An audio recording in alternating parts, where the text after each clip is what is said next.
Welcome to this video lesson on Boolean logic. Now in this lesson, I'm going to introduce you to all the fundamentals of Boolean logic, and it's one of the most amazing and foundational principles in computer science. So you're going to be introduced to the logic gates that make up computer circuits. We're going to be looking at truth tables, predicting output based on inputs, and how to write very clever formulas that represent these circuits. But first, here's a really interesting puzzle that very few people in the world can actually think about and provide an answer for, and actually provide proof that their answer is definitely correct. So feel free to pause the screen and discuss this. I'm just going to quickly explain to you the context of the question. In which box is the prize? So if you had 3 boxes in front of you, and in one of them is this most amazing, say it was $1 billion or £1 billion. You have 3 boxes A, B, and C, and pretend each box is speaking to you, is saying a statement, which is either false or true. So box number A says A has the prize. Box number B says B does not have it. Box number C says A does not have the prize. Now think about what's going on here. So each box is saying something, and the only bit of information that you're given is that one box is telling the truth. So in other words, if C is telling the truth, well, A and B are not telling the truth unless it correlates with what C is saying. So you need to really analyze what each box is saying and remember that only one box is telling the truth. If you can figure it out, you'll be able to tell me which box the prize is in. So something to think about. And the only thing I would say is the answer to this puzzle is rooted in the magic of Boolean logic. So keep listening, because we're going to reveal to you how this is done, and you might have an idea of the answer. Some of you might think, oh, it's definitely A, or it's definitely B or C, but can you prove it? And Boolean logic allows you to prove it. This is a great example of a problem. Say your life depended on it. How would you know for sure? And speaking of problems, there's so many different types of problems. There's spiritual problems, there's natural, scientific, social, emotional. At the moment, we're in the middle of this COVID crisis. That's a problem. And technology and computer science has the capacity to impact so many of these problems. I came across this on ranker.com, which puts Jesus Christ, as the central figure of Christianity, and of course one of the greatest problem solvers of all time. Now this would be the case if you thought about sin as being the biggest problem, because he came to solve the problem of sin. That's really interesting. Something for you to think about again and discuss. But look at all these other problem solvers, and you have billionaires, you have diplomats, you have great leaders, people you trust. All of these people are solving problems. And how do they do that? How do you get to this point of becoming more than just someone who's learning skills in school, writing things down on a paper, an equation? How do you change the world with the skills that you have? It's interesting to think that you learn basic life skills, you do that in school, you then have exam knowledge, but what we really want it to do is we want it to translate into this true, deep, applied learning where you can actually apply your knowledge, your skills, to solving real-world problems. And there are all types of problems, like we looked at. Now, in this small example, this is just one example, you're going to be learning about Boolean logic. You can be learning basic things about gates and truth tables, and that is going to lead you eventually into solving this problem of the boxes. So basic skills ultimately lead into true deep learning if you apply those skills.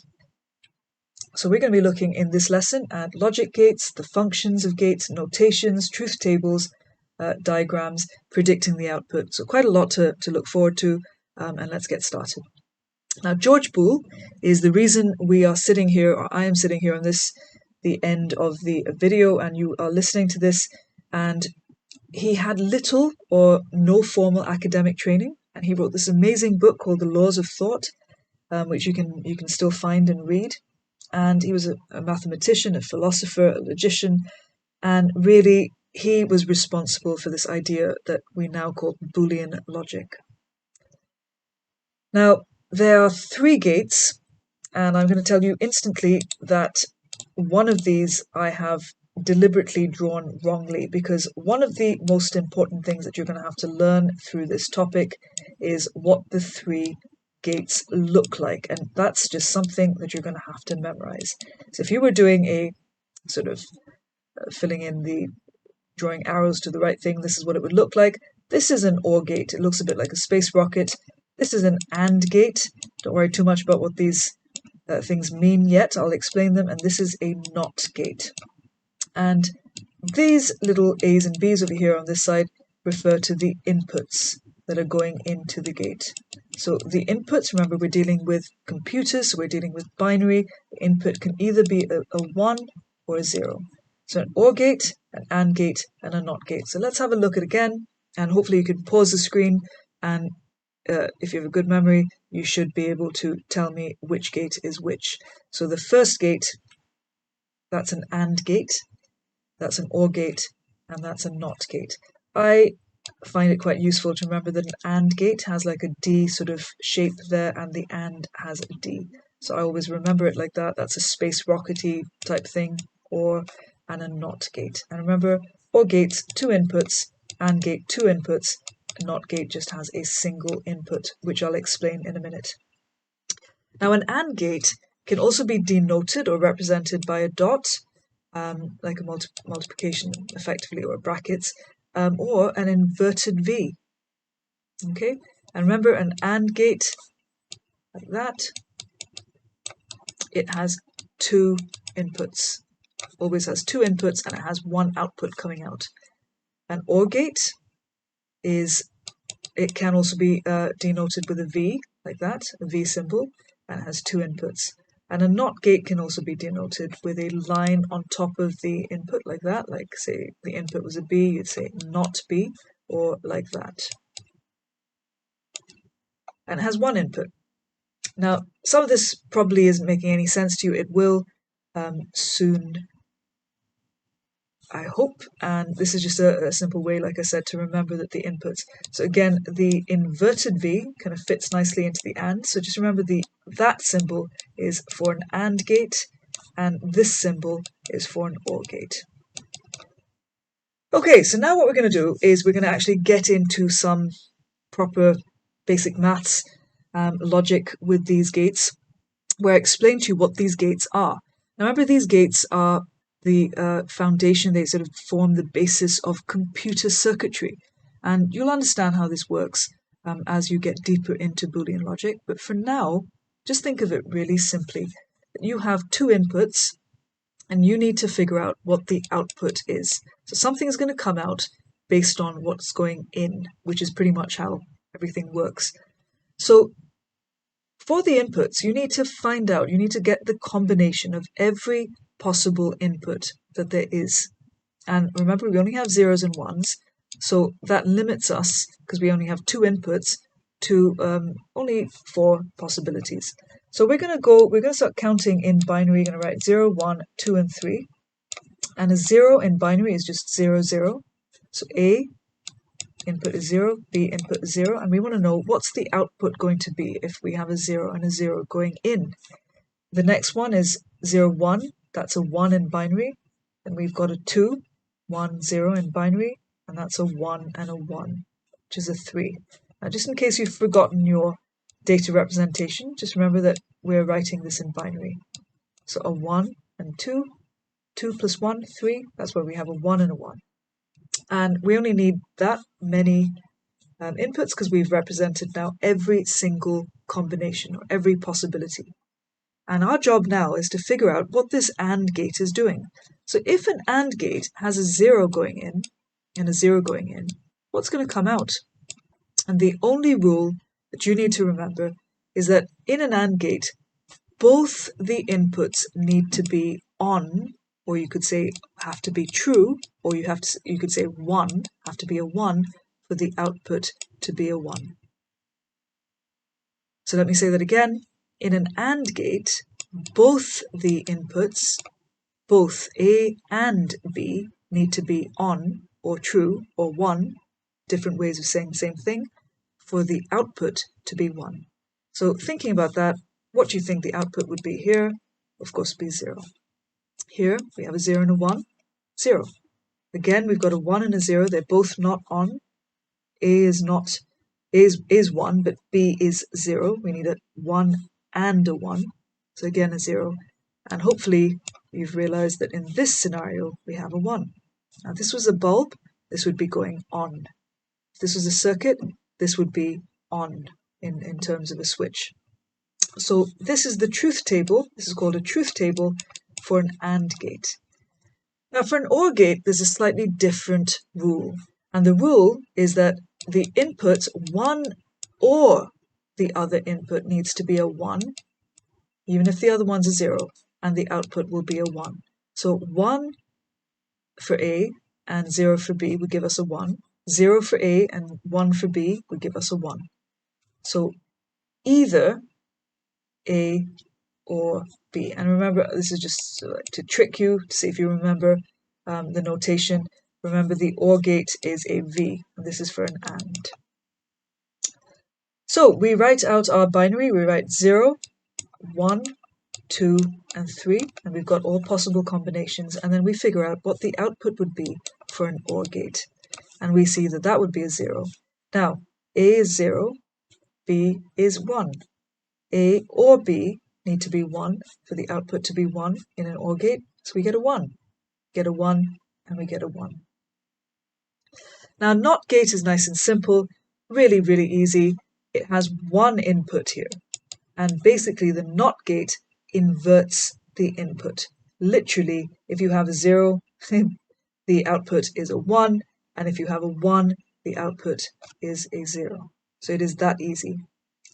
This is a really easy one for you to remember.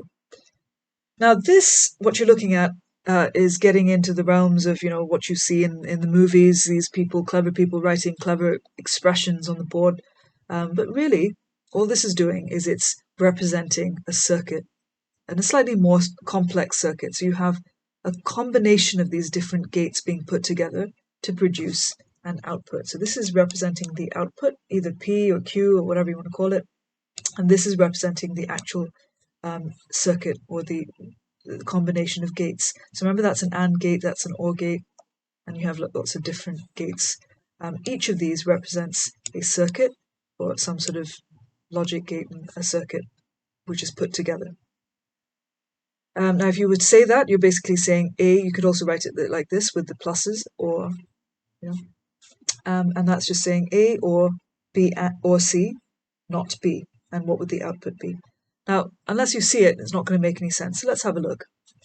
Now here, we're looking at the output P, and we're trying to say, what's going to happen to this bulb? If it's on, it's going to be blue, right? That means it's 1. Otherwise, it's going to be off. And here we have an input of 1 and a 0 and a 0, because the switch is off, here's the switch is on. And you can see it's going into an AND gate, right? So a 1 is going into an AND gate here. And into this AND gate, this input here, we've got something else happening. So we've got 2 zeros going into this AND gate, and of course we know that that means a 0 is coming out of this. So here we've got a 1 and a 0 going into another AND gate. What comes out? A 0. Because in an AND gate, you need both inputs to be 1 for a 1 to come out. So is this correct? Yes, it is. The bulb is off, or it's 0. If you've downloaded the PowerPoint, or if your teacher's doing this with you, you might want to sort of look at these dots down at the bottom of the screen, and you could put the dots where the inputs should be, and you can sort of predict the output based on the input.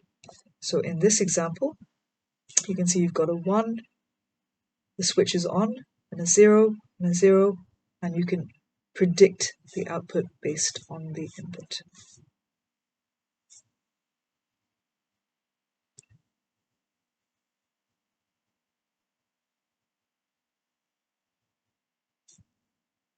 So in this example, hopefully you've had some time to analyze it. Again, if you're doing it yourself, you might want to grab the blobs, the red blobs down at the bottom, and put them in the right places. Let's have a look at it. I'll explain it. You have a 0, and a 0, and a 0. And this is a 0 going into this OR gate. And we need to find out what this input is. So we've got a 0 and a 0 again going into an OR gate. So a 0 comes out of this. And that's great. We've got a 0 and a 0 coming out of this OR gate, which gives us a 0. But the 0 is going into the NOT gate. And we know that that inverts the input. And as we can see, and it's perfectly correct, it's inverting the input and we get a 1, which means the bulb is on. And this is simply representing this circuit. As you can see, it's A, this is input A, OR, and this is the OR gate, right? So if I was to make a really messy diagram, that's the OR gate there. And then this bit is represented by this over here.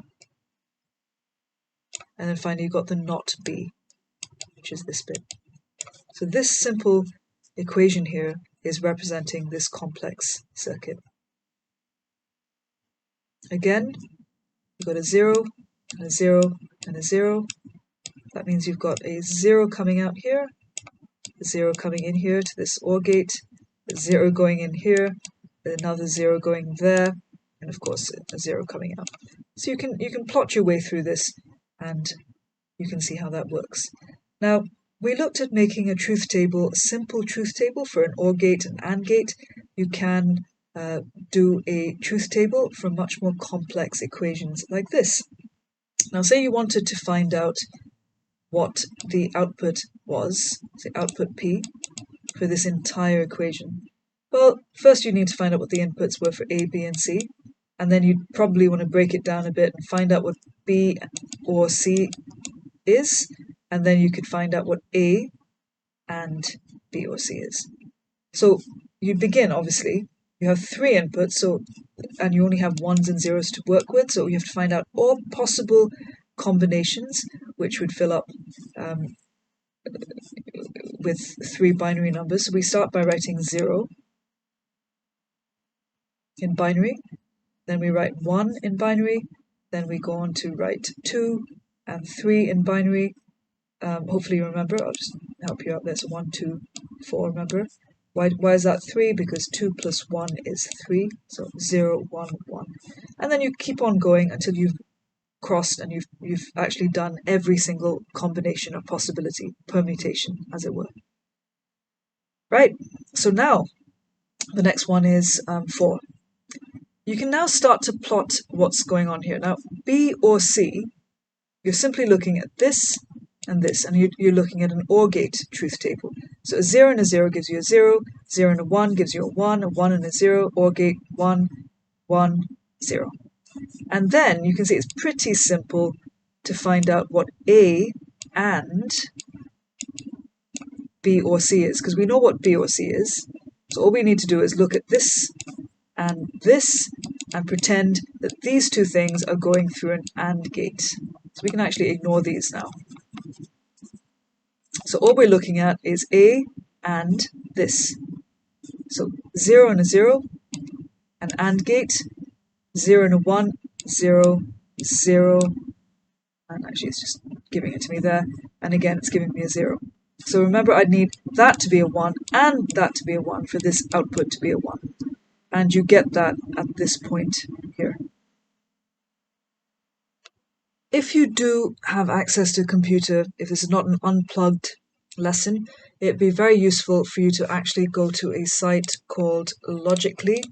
So if you go to logic.ly/demo, that will allow you to draw your own circuits, and you can actually play around with drawing AND gates, OR gates, and drawing bulbs and connectors. It's very useful, and it helps hopefully the whole thing come alive to you. I'll include another video in this lesson so that you can see how that's done. However, if you are unplugged or if you're looking for a class task, a great thing for you to do to just really consolidate your knowledge at this point is make a poster, make a PowerPoint entitled Boolean Logic. Include things like the 3 gates, draw some simple circuits with inputs and outputs, maybe remind yourselves of how truth tables work and what the rules are for the AND, OR, and NOT gate. Why not include in your notebooks or on a piece of paper what you think the answer to the starter puzzle is. Discuss it with your teacher or discuss it with your friends, people sitting next to you. In which box do you think the prize is and why? And an additional discussion question, maybe something you could pick up on next lesson, is what do you really think all of this stuff that we've been learning, Boolean logic, what does it have to do with computers that we use today? So research this and of course do the test and track assessment, which you can look up as you're doing and hopefully learn as you're going along. So next lesson is where I'm going to actually give you the answer to this question, and we're going to be answering it so that we know for 100% certain what the answer is using Boolean logic. If you're gifted and talented, and seriously gifted and talented, I mean, you might want to look this up. This is the zebra puzzle, and apparently only 2% of people in the world can solve this problem, or even begin to think about solving it. Furthermore, you might want to look into quantum computing. So just Google quantum computing, quantum physics, really, really interesting. And have a think about this question. Do you think it's possible for an input, like say input A, to have a value of both 1 and 0 at the same time? Another way of thinking of this is saying, is it possible for something to be both dead and alive? Now, this probably sounds like nonsense, but actually, quantum physics and quantum computing has proved this mathematically and actually empirically to be true. It is possible for a particle, photon, to be in two places at once. And there's all kinds of weird things and fuzzy logic. And this is really to do with the field of quantum computing, where you have something called qubits. You don't work with bits, ones and zeros. It's something quite different and quite magical. So something for you to look into if you're interested in this field. So looking forward to next lesson, where we're going to learn a bit more and of course look at the answer to Boolean logic and the boxes.